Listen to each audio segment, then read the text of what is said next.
Hey everyone, this is Michael again, and welcome to my review of this year's SummerSlam.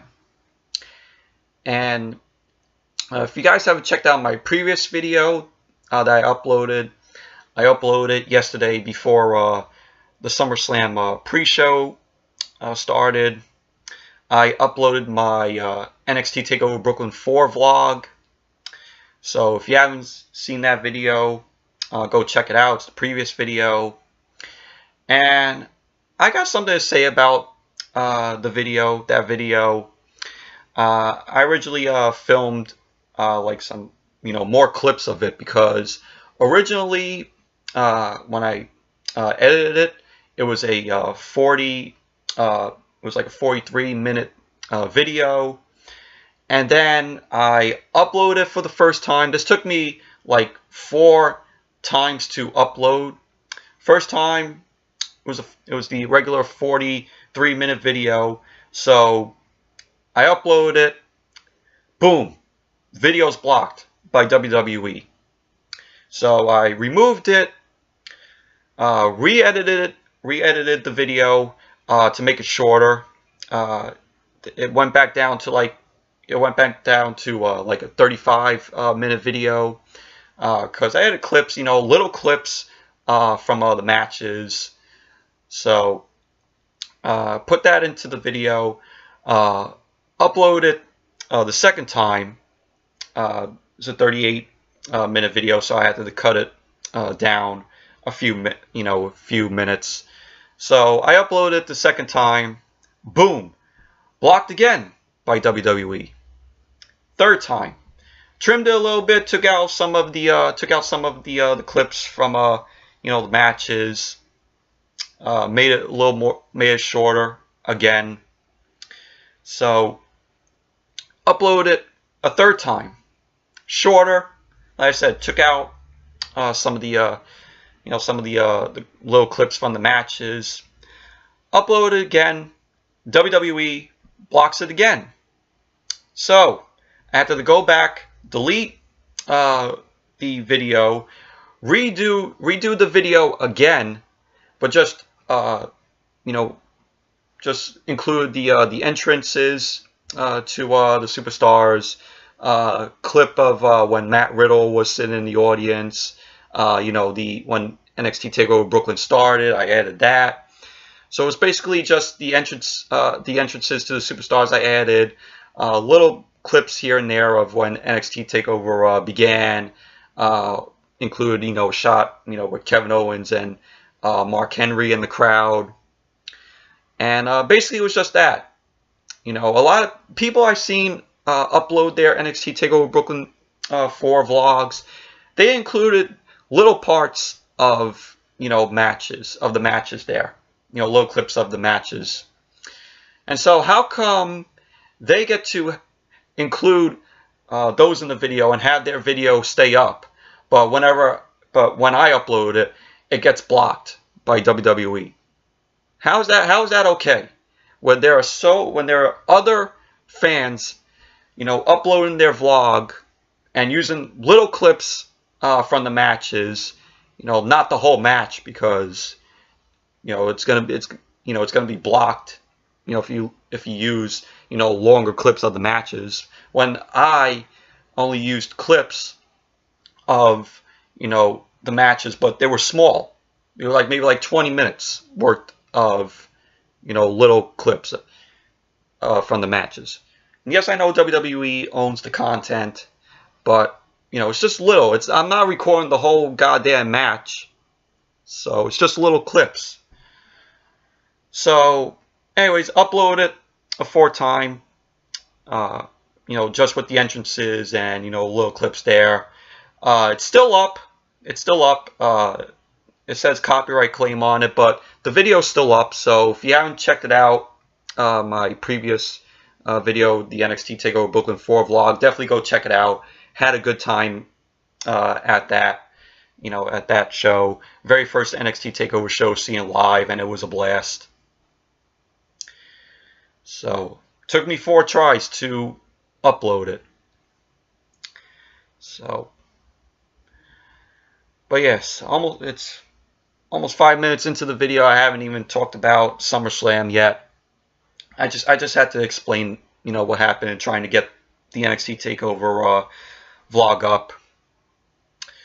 So, but getting into SummerSlam, I thought this year's SummerSlam, I thought it was a good show, in my opinion. There were some matches that, were DQs.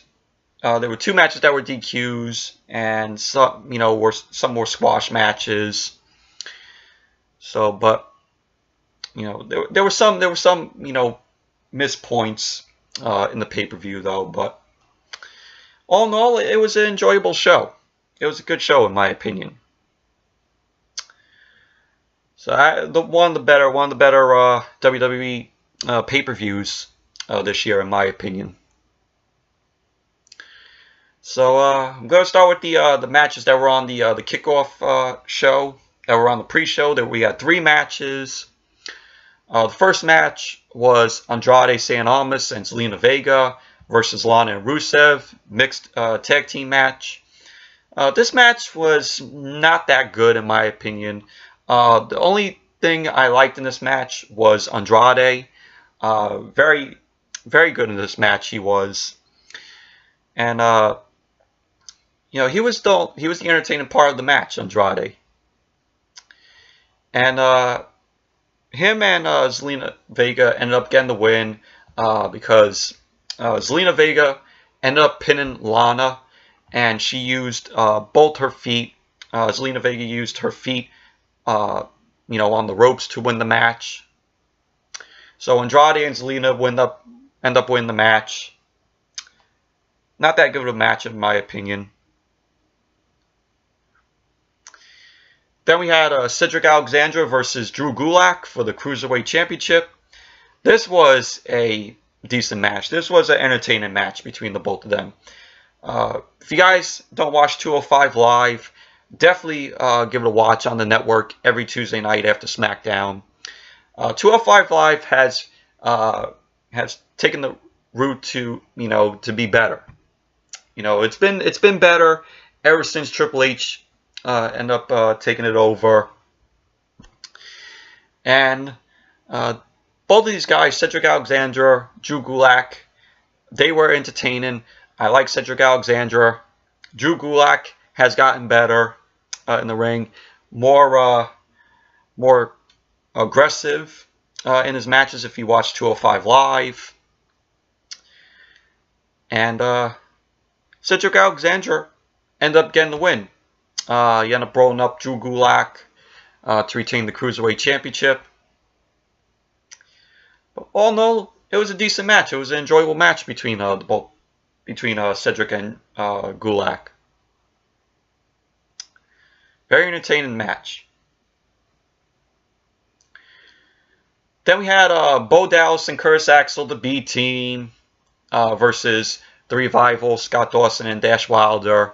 This is for the Raw Tag Team Championships.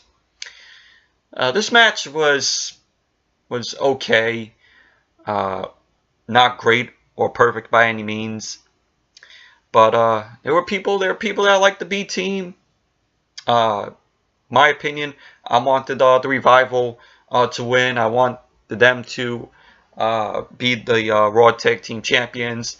At least have them get a shot. And at having and holding the titles, because the Revival deserve a whole lot better than what they are getting, what WWE is doing with them. But Bo Dallas and Curtis Axel ended up getting the win. Reason why is because Scott Dawson had Curtis Axel in a roll up. The referee was distracted. And Bo Dallas ended up flipping on Curtis Axel. Curtis Axel then reversed the roll up to Scott Dawson. So the pin it was the pin count. Curtis Axel and Bo Dallas end up getting the win because of that. So the B team still retains the Raw Tag Team Championships.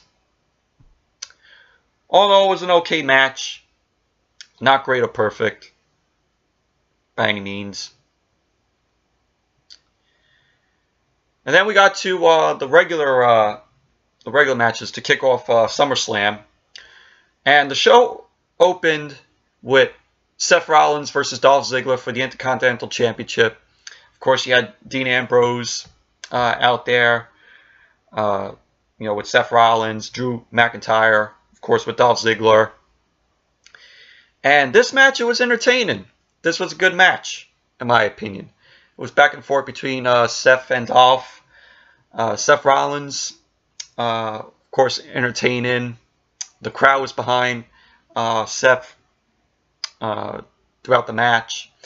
You had interference out there from Drew McIntyre, but Dean Ambrose, always when there was an interference, always when Drew tried to interfere, Dean, came, over to McIntyre to stop, McIntyre from interfering in the match. And in the end, Dean Ambrose ended up hitting the Dirty Deeds outside to Drew McIntyre. It gave Seth Rollins, chance to, take over the match. And Seth Rollins won the match. He hit the stomp to Dolph, pin count. Seth Rollins, of course, new Intercontinental Champion. So really, really cool about that. And disappointingly, no Dean Ambrose heel turn. A lot of people were speculating that Dean was going to cost Seth the match, and Dolph Ziggler was going to retain the Intercontinental Championship, which would lead to, Dean Ambrose turning heel. Unfortunately, that didn't happen tonight. That didn't happen last night. So, all in all, the match between Seth and Dolph, it was a good match. It was an enjoyable match. And then we had Xavier Woods and Big E of the New Day taking on Harper and Rowan of the Bludgeon Brothers for the SmackDown Tag Team Championships. This match, it was a decent match. It was another enjoyable match. Really liked it. You had Xavier end up doing a move from the top onto the outside to Harper, which looked really awesome. But the match ended in a DQ, in a disqualification, because Rowan ended up hitting Xavier with the mallet, because Xavier was on the top, and you just saw Rowan come in, hit Xavier with the mallet, and they end up hitting Big E with the mallet. So New Day ends up winning the match because of the disqualification, but of course the Bludgeon Brothers retain the SmackDown Tag Team Championships. So all in all, it was a decent match. It was an enjoyable match, though this feud is going to possibly continue between the both of them. Then we had Braun Strowman versus Kevin Owens. This was for the Money in the Bank contract. This was a squash match. This was a quick match. At one point, one point in the match that looked really brutal was when Strowman ended up slamming Owens onto that steel grate as you make your way, to the ring, from the ramp, which looked brutal. And then Braun Strowman won the match. He ended up hitting a running power slam to Kevin Owens. So Braun Strowman, of course, still retains his Money in the Bank contract. Why they did this, why they had to have this match, is because, it was a possibility that Strowman was going to cash it in tonight in the main event. But did he cash it in? We'll just have to wait and find out. But yeah, it was a quick match. It was a squash match. So it was nothing, great that happened. Then we had Charlotte versus Becky Lynch and versus Carmella. Triple threat match for the SmackDown Women's Championship. This was another entertaining match. I really enjoyed it. There was a point, there's a point where Carmella was trying to tear apart the friendship between Charlotte and Becky, because Becky thought that Charlotte slapped her in the back of the head when it was really Carmella. And you had Charlotte and Becky going at it, at points in the match, which was cool. Charlotte, of course, did her moonsault off the top, landed outside, ended up taking out Becky and Carmella, and which looked like that Becky was going to win the match in the end because Becky applied the disarmer to Carmella, but Charlotte ended up coming in, ended up hitting the natural selection on Becky. Charlotte goes for the pin count, and your new SmackDown Women's Champion, once again, Charlotte. At this point, we should say that Charlotte is the Roman Reigns of the women's division. WWE and their favoritism. Would have liked to see Becky win it. I know a lot of people would have, liked to see it, including me. As I said, because I said that Becky should deserve to be the SmackDown Women's Champion again. She only held it once.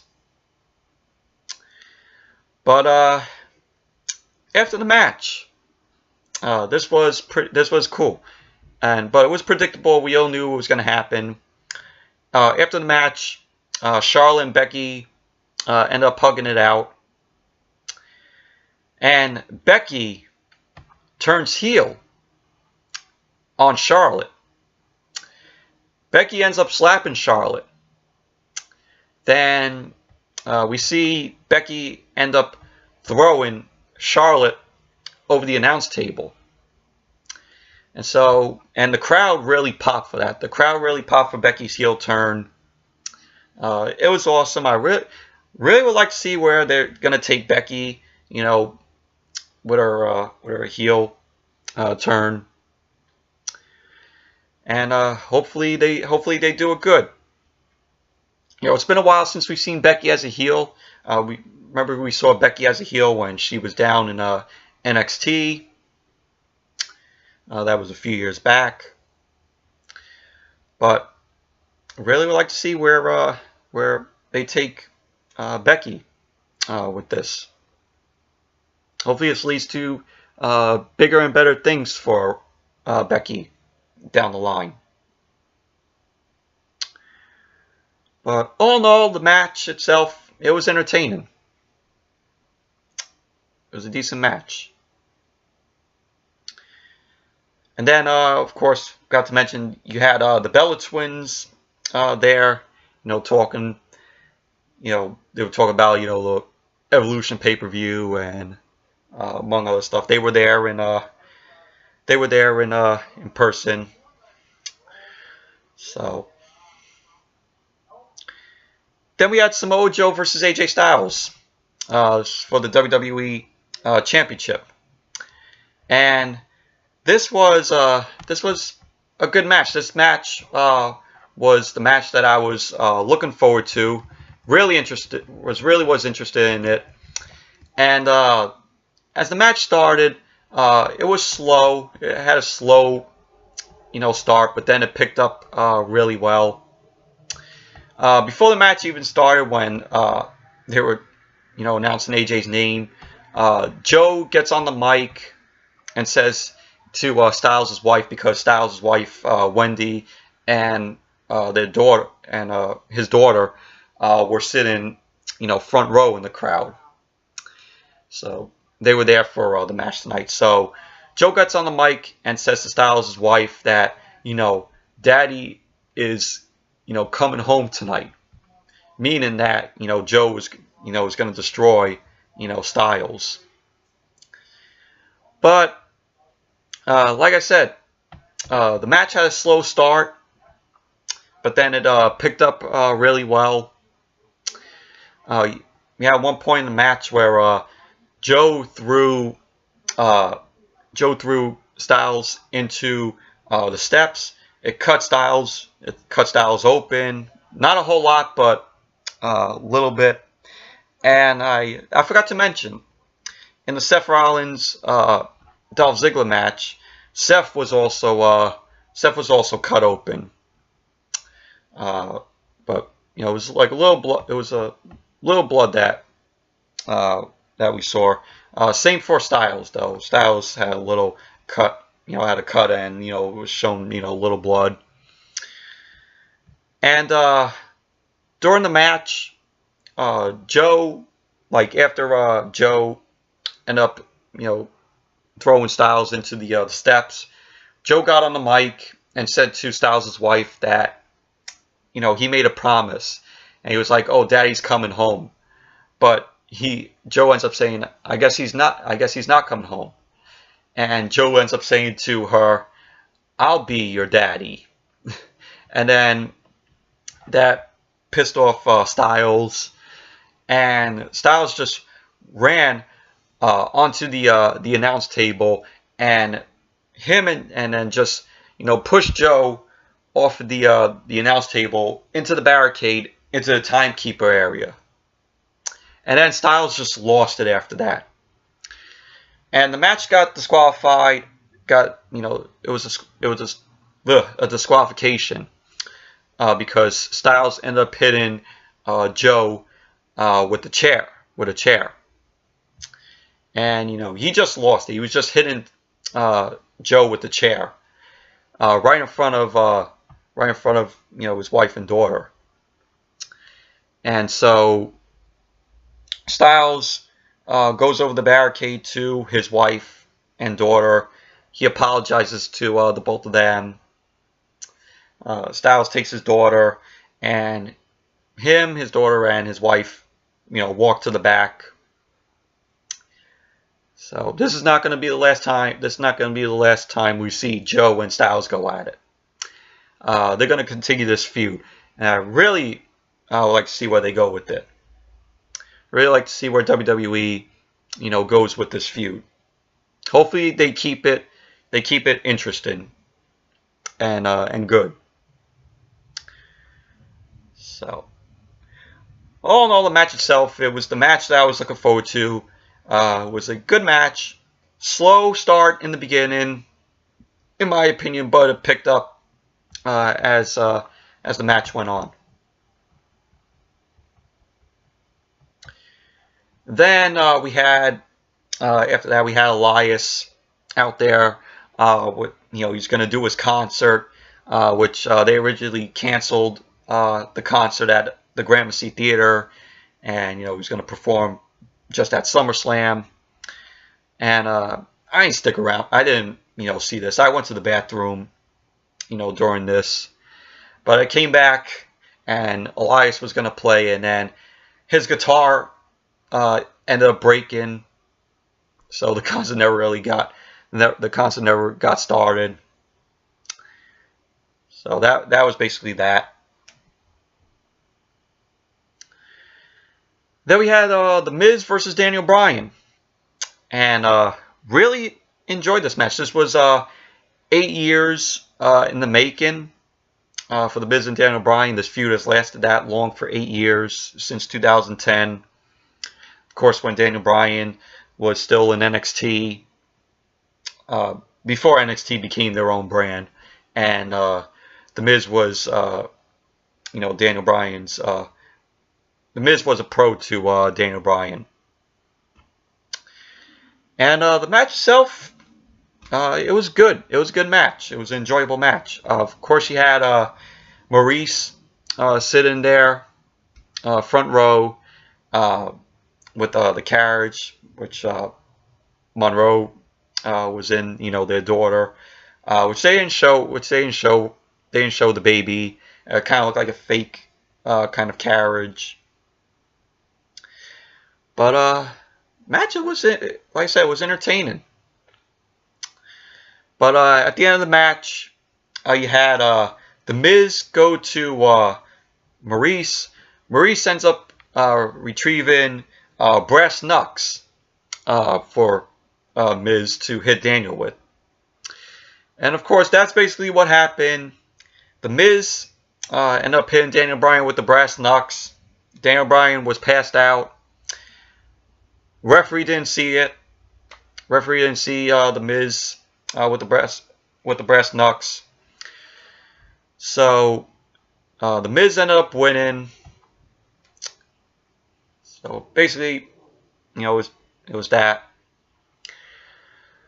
So yeah, so all in all, it was a good match. It was a enjoyable match between the Miz and Daniel Bryan. 8 years in the making, an 8-year feud.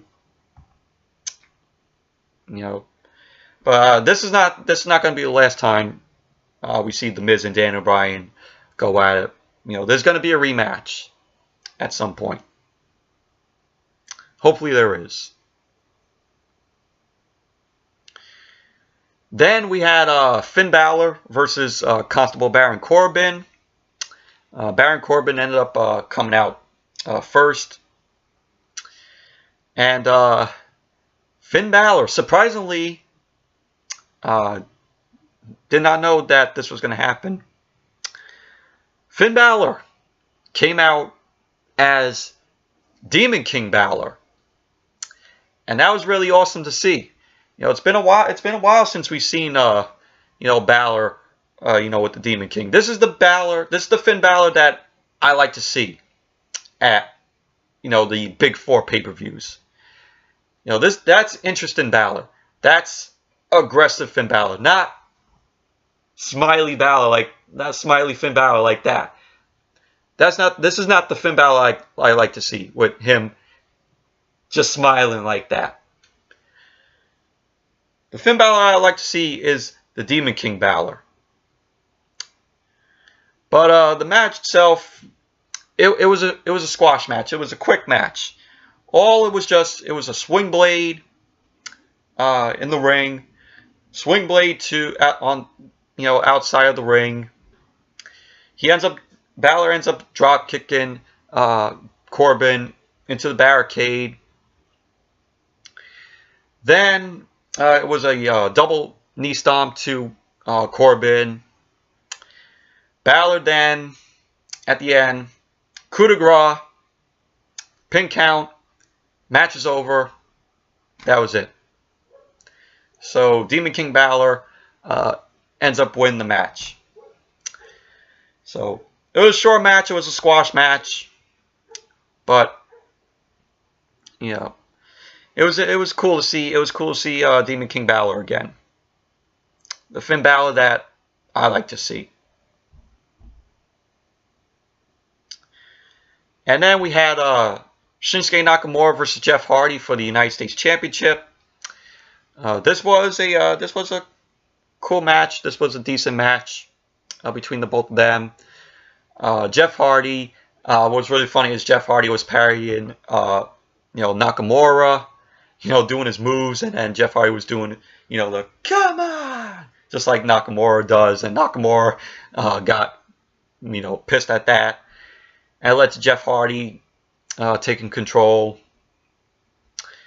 But one thing that was really hard to watch was Jeff Hardy had Nakamura on the ring apron, and Jeff Hardy ended up hitting the Swanton Bomb.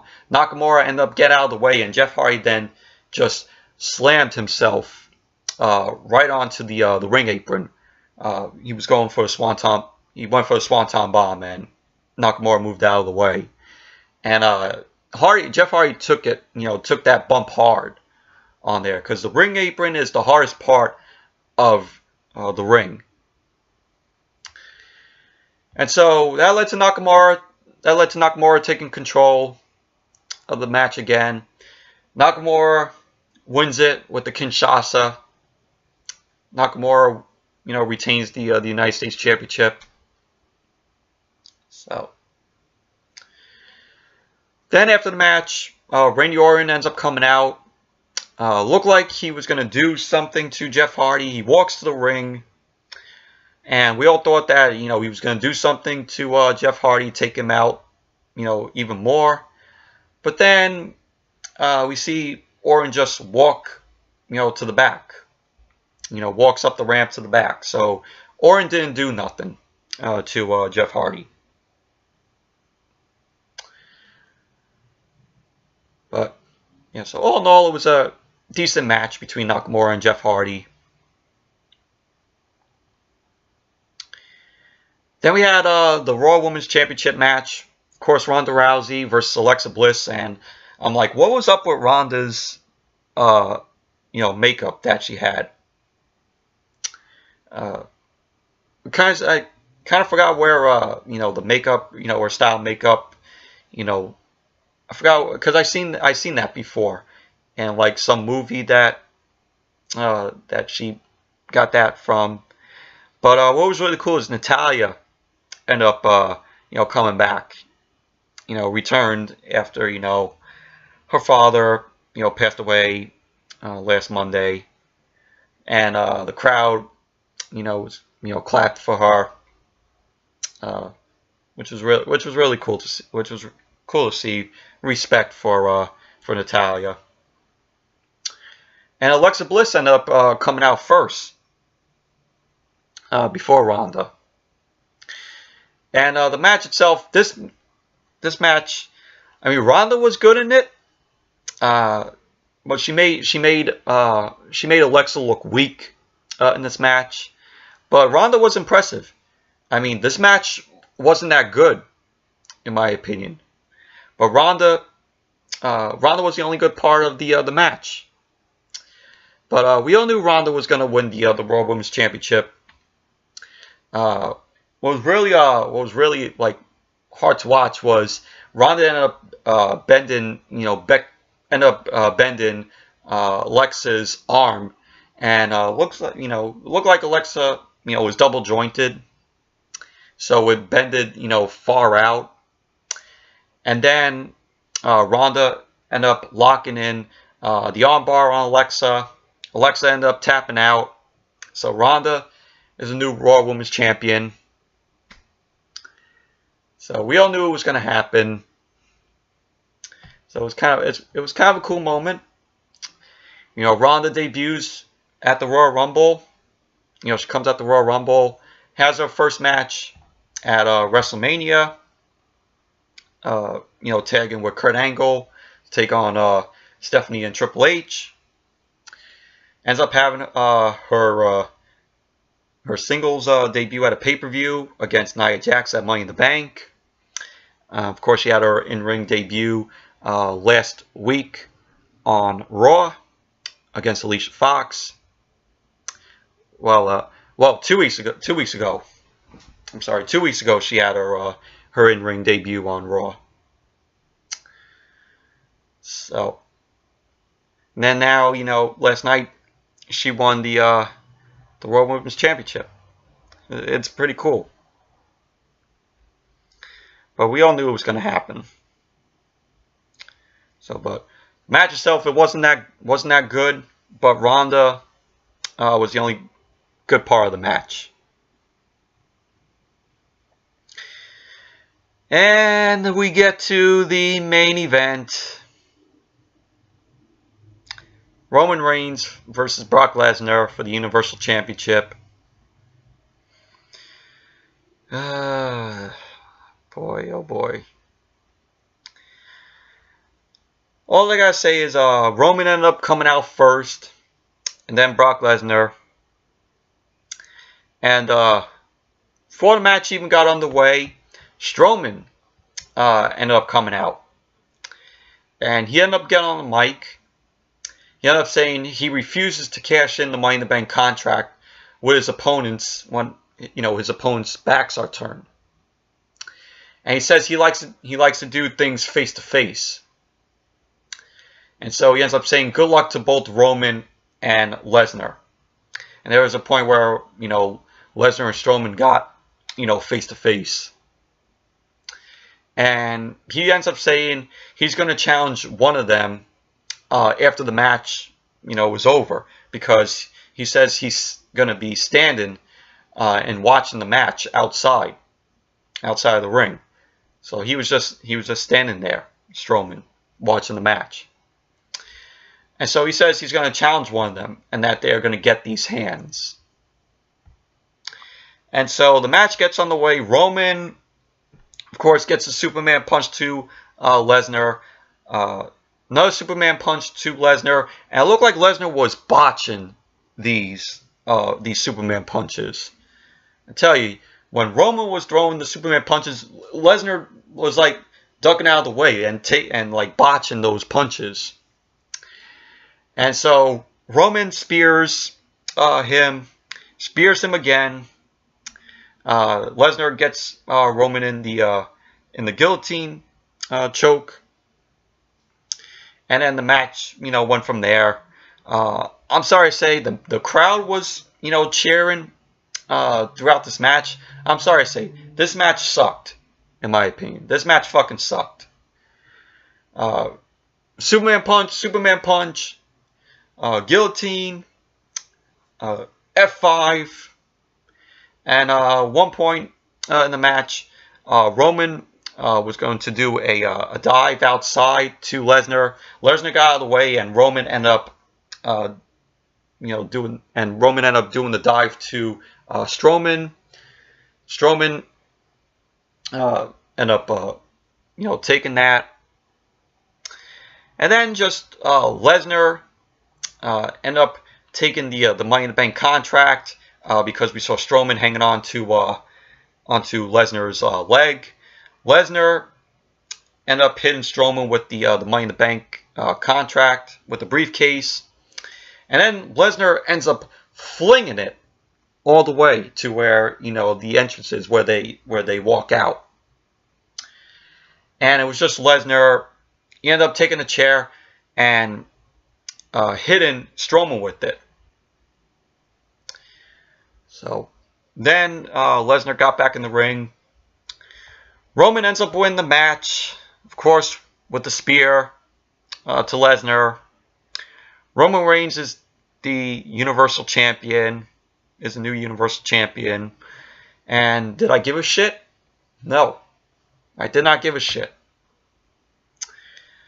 And we saw the crowd cheering, "Oh, you both suck, you both suck." I'm surprised during this match we didn't get a wave. We had like the beach balls there, you could tell by them booing. And then when we saw at the end of the match where Roman has the Universal Championship, we saw like a beach ball there, like in the center of the screen, in the center of the right hand portion of the screen. And yeah, so did I give a like I said, I did not give a shit that Roman is the new Universal Champion. I do not give a fuck. I was waiting for Strowman to cash it in, because Strowman gets up, fast. And unfortunately, that did not happen, which is bullshit. But we got Raw tonight. Hopefully, Strowman cashes it in tonight on Raw, and that would be really awesome. That would be awesome if WWE has Strowman cash it in tonight against Roman. I would like to see Strowman have the Universal Championship on him tonight, if they do it. If WWE does it. So, but all in all, the match itself, it was shit, in my opinion. People, like I said, people in the crowd were cheering for, for this match, throughout this match. I'm sorry, this match fucking sucked, in my opinion. So, yeah, so anyways, that's it for my review of this year's SummerSlam. Thank you all for watching. And, like I said, if you haven't checked out my previous video of the NXT TakeOver Brooklyn 4 vlog, please go check it out. And yeah, so definitely give this video a thumbs up, comment, subscribe, and I will see you all later tonight for my Raw review, which is the aftermath of the Raw show after SummerSlam. So hopefully this is a decent show tonight. So yeah, so until my Raw review, I'll see you all back here tonight for the Raw review. Bye.